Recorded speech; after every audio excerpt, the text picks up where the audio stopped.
As many as 1 in 3 are deficient in one vital nutrient.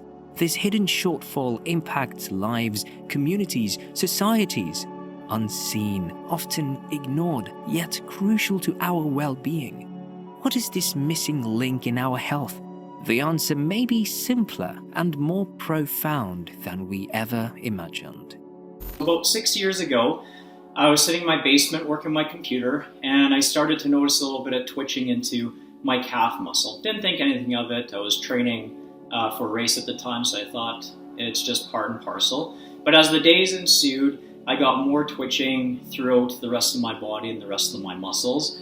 And then as time passed, a few weeks passed on, I started to get a lot of stiffness and a lot of ache. My legs started to feel like they were cement if I was standing for more than half an hour or walking for more than half an hour at a time.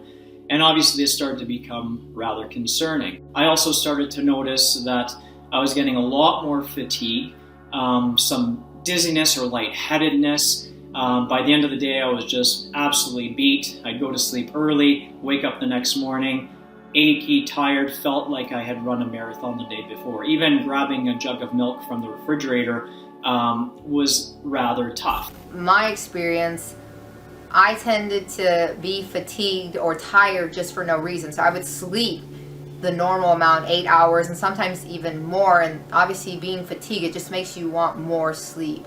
And you're also kind of lazy. And this isn't just, oh, I'm a lazy person. It's like, no, I have, desires and ambitions and I want to do things, but I literally feel like I just can't. I feel like you feel heavy. I guess that's the best way I can describe it. It would feel like I was just carrying extra weight all over my body, and it was physically hard to just get up and do stuff. I used to just very easily feel irritable, annoyed, angry, sometimes even depressed. And now, yeah, we all have our moments where we're just not in the best mood, but before it was just like an everyday struggle. My entire back, like in my bones, which I've talked about before, just felt super excruciatingly painful. And then just having like achiness in my legs and my sternum, I've talked about before, used to hurt really bad when you would put just the tiniest amount of pressure on it. Also, weight loss was a big one for me. I was struggling for a long time with losing weight, and especially in my midsection. So it was basically just where I was feeling fine. Literally from one moment to the next, it's like all my energy was just gone, drained out of me. I had to lay down. I was so tired, couldn't do anything, couldn't cook, couldn't do anything in the house. And then I thought at first, okay, maybe it's something about food. Maybe it's gluten. So I cut out gluten. It didn't help. So I thought, okay, it's not gluten. Maybe I'm just PMSing. I'm in my mid-30s, so maybe that's the reason. But then I started having those attacks, this exhaustion, I guess, this fatigue. Also, when it wouldn't make sense, like that it's PMS, like right after my period, for example, or just right in between. And then I just kind of gave up, and I was like, okay, that's just, I guess that's just part of me. The deficiency can manifest in many forms. For some, it's the chronic fatigue, recurring colds, or weak immune system. And yet for others, it's the battle with unexplained weight gain, anxiety, frequent mood swings, and even depression. This deficiency is also the cause of declining bone health and muscle pain. Each symptom, a piece of a larger puzzle. And while solutions seem simple, with a barrage of conflicting advice from health experts, the path to understanding and overcoming these challenges are not as straightforward. But thanks to recent research, studies, a glimmer of hope emerges. In this video, we delve into these issues, uncovering the truths hidden in plain sight, and explore how a single, often overlooked nutrient can be the key to resolving these widespread health challenges. Stay with us as we journey through science and stories to uncover the missing link in our health. What is the missing link to your health? What is this crucial nutrient whose deficiency can cause chronic fatigue, deteriorate bone health, trigger unexplained mood swings, lead to anxiety, depression, and even linked to many other chronic diseases? It's not a secret kept in the dark. Rather, It's found in the light. The essential nutrient that could be the missing link to your health is vitamin D. A staggering 1 in 3 US adults are secretly deficient in vitamin D. But that's not all. As much as 70% of the population do not have sufficient levels of vitamin D in their blood for optimal health. Vitamin D is far more important to our body than what we previously thought. You can make a very strong case for vitamin D being the #1 deficiency in the world. And not only that, but it's of critical importance. And we're only just learning just how important it is. In fact, some people have said that it's a biomarker of chronic disease and frailty. In other words, looking at nothing else, like you only get one thing on the blood work, and there's a very strong correlation between your vitamin D status and how well you're doing overall. Recent studies are turning our understanding of vitamin D on its head. Forget everything you thought you knew about the normal range. It's time to rethink vitamin D. If you've ever had your serum vitamin D levels tested or done a quick search online about healthy levels, you've probably come across the idea that 30 nanograms per milliliter or 75 nanomoles per liter is the goal. But that's not really the case. In truth, 30 nanograms per milliliter or 75 nanomoles per liter is just the bottom cutoff for vitamin D sufficiency. Vitamin D levels, long considered safe and adequate at 30 nanograms per deciliter, may in fact be insufficient for your body. In light of new research, many health experts recommend that you should be striving for an optimal level, not just the normal range of vitamin D. The Endocrine Society recommends a preferred range of 40 to 60 nanograms per milliliter, or 100 nanomoles per liter to 150 nanomoles per liter. Symptoms of vitamin D deficiency like fatigue, bone discomfort, and even mood changes can occur even when levels hover in the ranges previously thought to be adequate. What we're seeing is that optimal vitamin D levels, or the sufficient levels of vitamin D required by your body to function optimally, might actually be higher than we've realized. This has significant implications for public health. This revelation sets the stage for a deeper investigation. If what we thought was normal isn't optimal, then what is? Our journey to uncover the truth about vitamin D and its profound impact on our health is just beginning. As we grapple with the revelation about vitamin D levels, a question looms large. Just how vital is this nutrient to our overall health? Vitamin D isn't just a vitamin. It's a prohormone. This prohormone plays a pivotal role in numerous bodily functions, far beyond what we initially understood. All your social hormones are controlled by vitamin D. You don't get enough, and vitamin D is a special one because that goes to a hormone. It's really more a hormone than a vitamin, but it's a steroid hormone, just like estrogen. And the nice thing about these steroid hormones is they bind to a receptor which goes to the DNA and recognizes 12 bases in the DNA. The 6 bases, 3 base spacer, and then another 6 bases. And what that does is that's the telltale signature of estrogen or vitamin D hormone.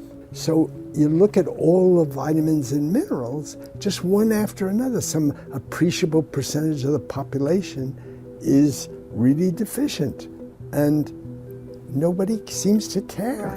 Evidence from clinical studies and patient experiences paints a clear picture. Vitamin D deficiency is linked to a host of issues. Vitamin D is crucial for the absorption and metabolism of calcium and phosphorus, which are vital for maintaining healthy bones and teeth. A deficiency can lead to bone diseases like osteoporosis and rickets, resulting in weakened bones and an increased risk of fractures. But the influence of vitamin D extends well beyond bone health. It's integral to our immune system, acting as an immune system modulator. This means it enhances the body's ability to fight infections and reduces the risk of autoimmune diseases. Without adequate levels, we're more susceptible to frequent infections, illnesses, and autoimmune conditions.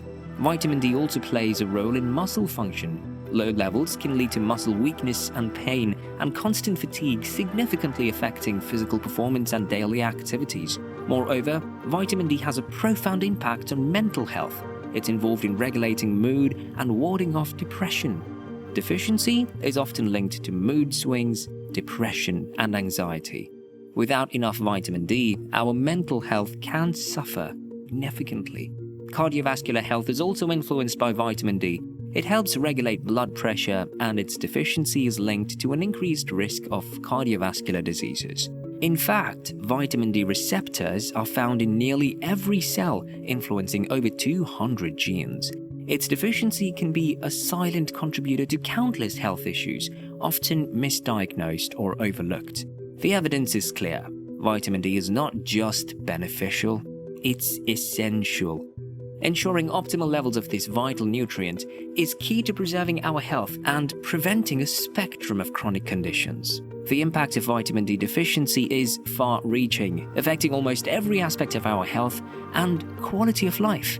The debate is no longer about whether vitamin D is important. It's about understanding how its deficiency could be silently impacting our lives and what we can do about it. Let's say you've just taken a vitamin D test and the results are in front of you. Your levels are low, perhaps alarmingly so. Now, what options do you have to correct this and reclaim your lost health? Could the answer be as simple as stepping out into the sunlight? How much sun is enough? And does the time of the day, your skin type, or the season significantly affect vitamin D synthesis? What about diet? Can eating vitamin D-rich foods like fatty fish, egg yolks, or fortified dairy products substantially boost your levels? And if so, how much of these would you need to consume daily? Then there's supplementation. It seems straightforward, but is it? What dosage would be right for you? Are there different forms of vitamin D supplements, and do they work equally well? These questions are crucial in your journey to optimal health. The first week that I started taking vitamin D, I immediately started to feel better in every single way that I was struggling with before. I definitely feel like a better, happier person. I used to just very easily feel irritable, annoyed, angry, sometimes even depressed. And now, yeah, we all have our moments where we're just not in the best mood, but before it was just like an everyday struggle. And I would say after probably a year, it took to kind of balance my mood, and I think that also goes along with hormones, having balanced hormones and moods. So give it about a year for that. Also, weight loss was a big one for me. I was struggling for a long time with losing weight, and especially in my midsection. So now I found that if I diet, the scale goes down immediately, whereas before I felt like nothing that I did would make a dent. Like literally I couldn't even lose a pound. So now I've been able to lose like 10 pounds without even trying. Been feeling a little bit more fatigued. Definitely my mood has been out of whack. And on top of that, I feel like even the supplements I do take that can help with my focus, which have been great, sometimes I just want a little bit more improvement. Is there something I can definitely change? And I figured, maybe my vitamin D levels are low. And sure enough, you can see clearly right here, my vitamin D levels are significantly low. So the very first week, because my vitamin D levels were this low, anytime I see a patient or client that has vitamin D levels this low, I will recommend taking 10,000 IUs a day. And that's what I did. I took 10,000 IUs of vitamin D3, and that very first week, I didn't really notice any change at all. Typically the first week, you're probably not going to see much of a difference, and that was my experience. But by the second week, I did start to notice a slight difference in my energy and in my mood. Not much, but I did see a slight difference and change, and this was already stuff that I was taking as far as supplements and nootropics, and this was just something I was adding on, which was the vitamin D. Now by the third week, I really did start noticing a big change in my energy, but also my focus and just my mood throughout the day. And I could only really contribute to probably vitamin D because it was the only thing that I really changed within my health, the things I was eating, my exercise. I was still consistently exercising like I was doing before. And so this is the only thing I actually really changed in my treatment plan. And I'm like, okay, it must be the vitamin D. Imagine a world where the haze of constant fatigue lifts. giving way to a life of energy and vitality. This isn't just a dream, it's the reality for those who successfully address their vitamin D deficiency. Let's explore the benefits of an optimal vitamin D level in the body. Have you ever felt inexplicably tired? You want to get things done, but something inside you just wants to stay in bed all the time. This is one of the most common complaints of those who are deficient in vitamin D. Correcting the deficiency can lead to a remarkable increase in energy levels, helping you feel more awake, alert, and ready to tackle daily activities without the pervasive sense of fatigue. In addition to that, vitamin D also plays a crucial role in muscle health, and replenishing your body's stores can alleviate muscle weakness and improve physical performance. This makes everyday tasks easier and enhances overall quality of life. There's a strong link between vitamin D levels and mood. Addressing deficiency can reduce symptoms of depression and mood swings, leading to a more stable and a positive emotional state. Adequate levels of vitamin D are associated with better sleep quality. Those who correct their deficiency often report falling asleep more easily, experiencing more restful sleep, and feeling more refreshed upon waking. Vitamin D is vital for bone health, aiding in the absorption of calcium and phosphorus. Increasing vitamin D levels can help prevent bone disorders such as osteoporosis and reduce the risk of fractures. Furthermore, vitamin D has immune-modulating effects, which means it can help boost the immune system, making the body more effective at warding off infections and diseases. Adequate vitamin D levels have been linked to a lower risk of several chronic conditions, including cardiovascular diseases, diabetes, and even certain cancers. Emerging research also suggests that vitamin D plays a role in cognitive health, potentially reducing the risk of disorders like dementia and improving aspects of cognitive functioning. This isn't a mere fantasy. For those who've reclaimed their health by addressing vitamin D deficiency, it's a vibrant reality. A life reborn with energy, stability, and joy. Imagine waking up each morning feeling genuinely refreshed. The cloud of fatigue that once lingered, now lifted. This is the new reality for those who have addressed their vitamin D deficiency. A reality where mornings are welcomed, not dreaded. 70% of the US adults do not have adequate levels of vitamin D in their body. If you are one of them, then raising your vitamin D can be a lifesaver. But it's not as simple as you might think. For many, the path to correcting vitamin D deficiency is not as straightforward as it seems. Supplementation, a seemingly simple solution, is mired in controversy and conflicting advice. The doses of vitamin D recommended by many health experts are based on outdated research, often insufficient to address the deficiency effectively. Now, I've just been reading a really quite interesting study indicating that the doses of vitamin D that people have been taking are probably way too small. Now, this is based on the idea that these authors are giving us that in a normal sunny day outside will produce 25,000 units of vitamin D a day. Now compare that to the current UK government recommended amount of 400 units per day. It makes it look really quite laughable. This is based on good evidence, which is what we want.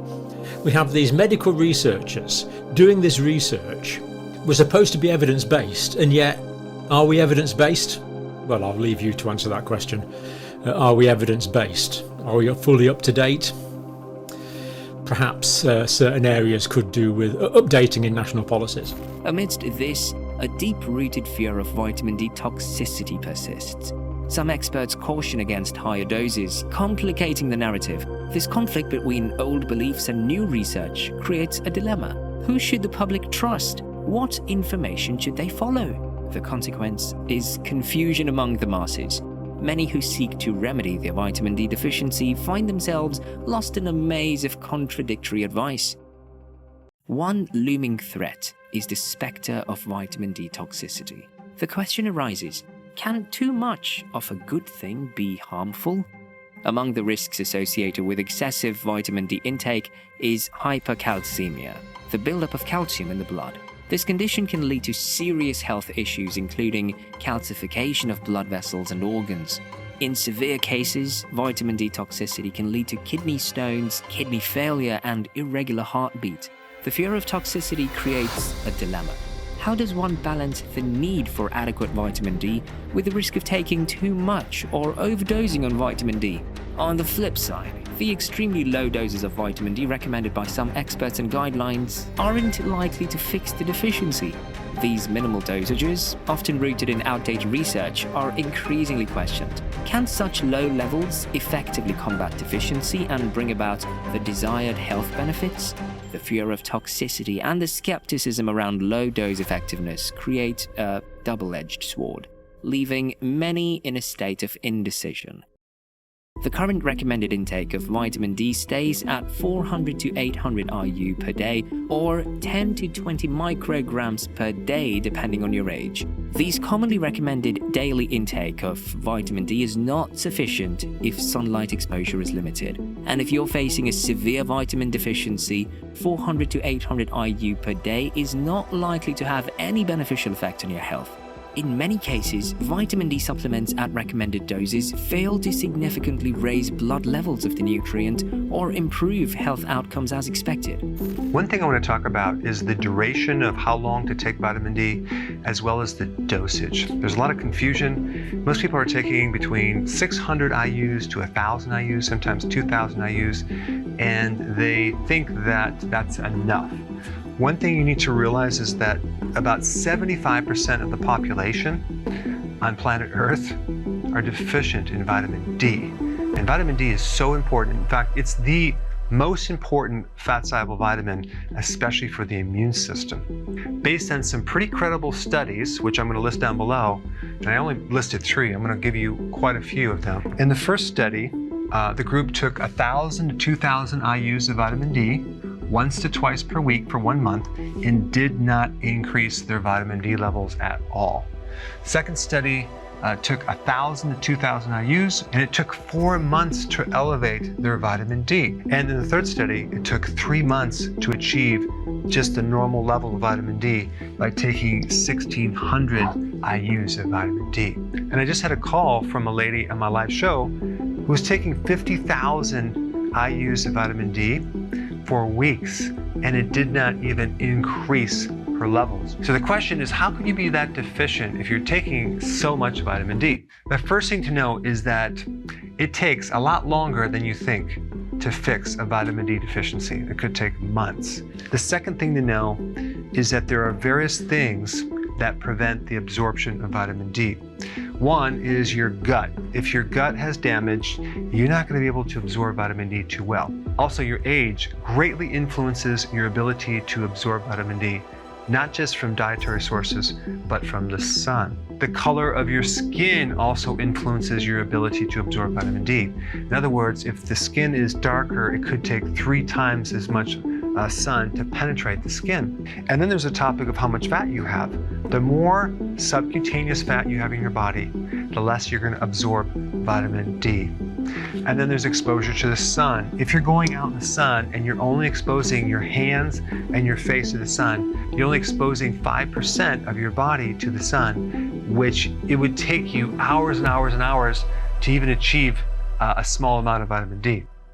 As we grapple these challenges in our quest, a breakthrough emerges, casting a new light on our path.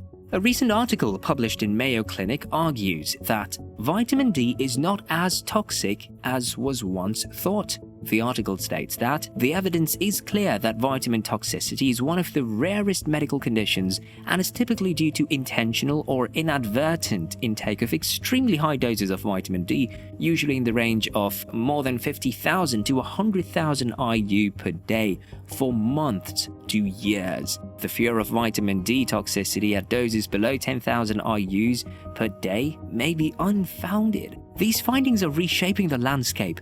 Experts, once cautious, are now reconsidering their stance. The recommended doses of vitamin D are being revisited, paving the way for more effective treatment of deficiency using supplements. Many recent studies suggest that higher doses of vitamin D can be safe, debunking previous beliefs and opening new doors for addressing deficiency more aggressively.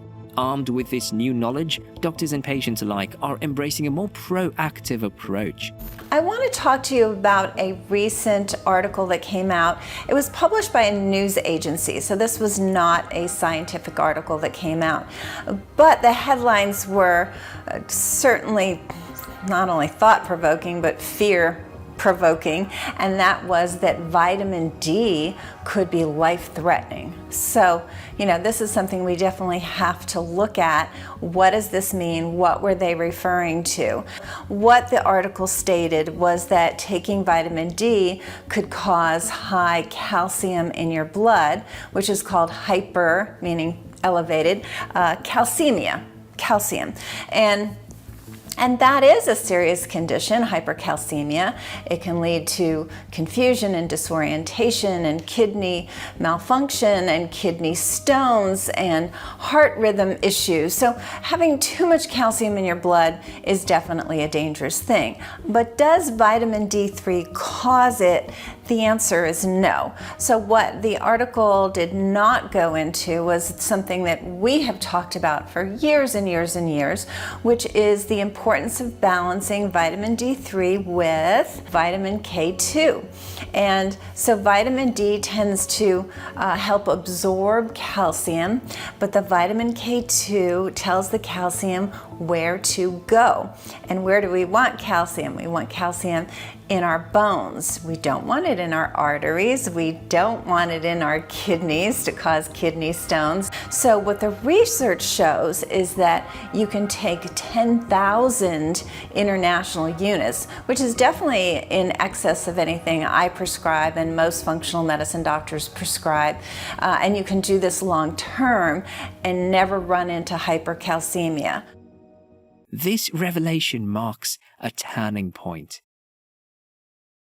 The key to effectively treating vitamin D deficiency lies in a holistic approach.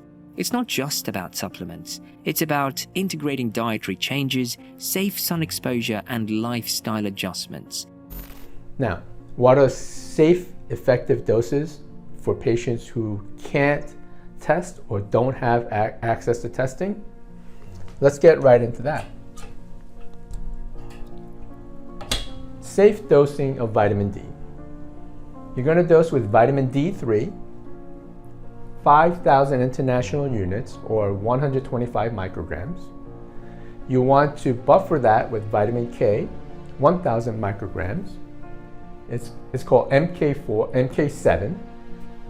Okay, you can take them together. Many companies actually make them in combination. You also want to use magnesium, 200 to 400 milligrams.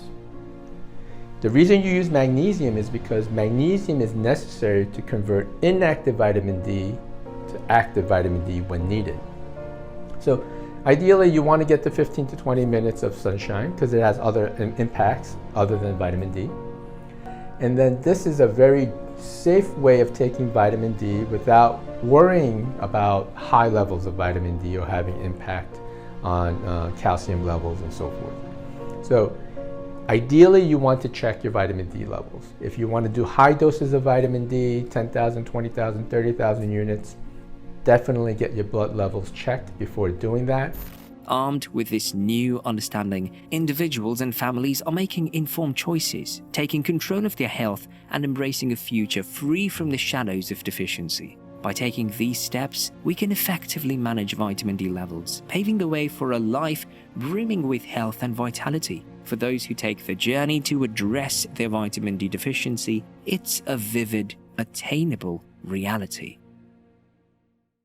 We understand vitamin D and its health benefits very well, and there is no excuse. Our bodies crave it, and we can witness the signs very quickly when we fall short. It builds strong bones, teeth, boosts the immune system, fights cancer, and rather splendidly, it nourishes your heart and keeps your brain healthy. But the modern lifestyle and minimal exposure to the sun makes 1 in 3 of us deficient in this vital nutrient, which, in essence, makes you a delicate flower when it comes to vitamin D. Too little and you'll wilt. As we draw our journey to a close, the path to overcoming vitamin D deficiency becomes illuminated with newfound clarity. Armed with knowledge, let's chart the course forward, embracing strategies that promise a healthier, brighter future. Imagine a life where fatigue, mood swings, depression, and aches are no longer your daily companions. A life where each day is met with energy and enthusiasm. This is not just the end of a journey. It's a new beginning, a brighter path forward to address the missing link to your health.